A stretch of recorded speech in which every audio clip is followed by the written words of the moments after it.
दोस्तों राम राम दगड़ाओ सभी राज्य को सिवेला।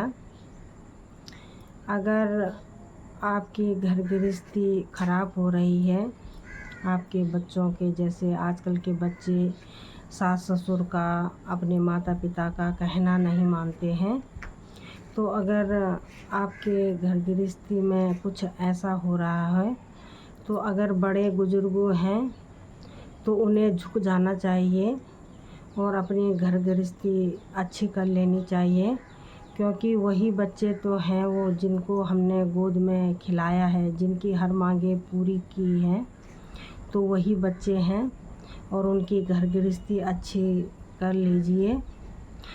ऐसे में ही अपनी घर गृहस्थी अच्छी लगती है। क्या हुआ, अपने बच्चों के सामने झुक गए तो क्या हुआ, दुनिया के सामने मत झुको, ऐसे काम मत करो कि तुम्हें दुनिया के सामने झुकना पड़े।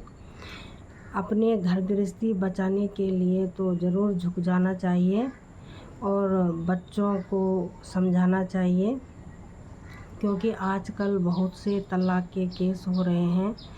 घर गृहस्थी किसी की अच्छी नहीं चल रही है, क्योंकि आजकल के बच्चे कुछ ऐसे टाइप के हो गए हैं कि वो किसी की सुनते नहीं हैं, अपनी मनमानी करते हैं। तो इसलिए अगर आपके घर में कुछ ऐसा चल रहा है तो बड़े बुज़ुर्ग ज़रूर झुक जाइए और समझाइए, इसी में भलाई है। क्या हुआ, अगर आप झुक गए तो कल उनकी बारी है, उनके भी घर गृहस्थी आएंगे, उनके भी बहू बेटे होंगे, तो उन्हें समझ होगा कि हमारे माँ बाप ने कैसी घर गृहस्थी बचाई है, तो वो भी कल वही करेंगे जो माँ बाप करते हैं। अगर माँ बाप किसी का झुकना जानते हैं तो ज़रूर बच्चे भी झुकेंगे, वरना अकड़ना तो मुर्दे की पहचान होती है। इसलिए जो आदमी अकड़ता है तो समझ लो कि ये उजड़ने के तौर पे है, और जो आदमी झुकता है वही सफलताओं को छूता है। इसलिए हर घर गृहस्थी वालों के लिए ये है कि अकड़ ना करें, अकड़े नहीं।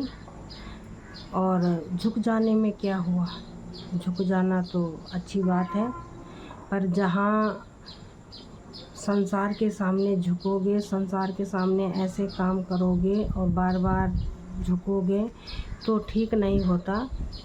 क्योंकि काम ही ऐसा करो कि किसी के सामने झुकना न पड़े। और परिवार के लिए तो मैं कहती हूँ बार बार झुक जाओ, अपना परिवार बचा लो। जय सिया राम, राम राम सीता राम।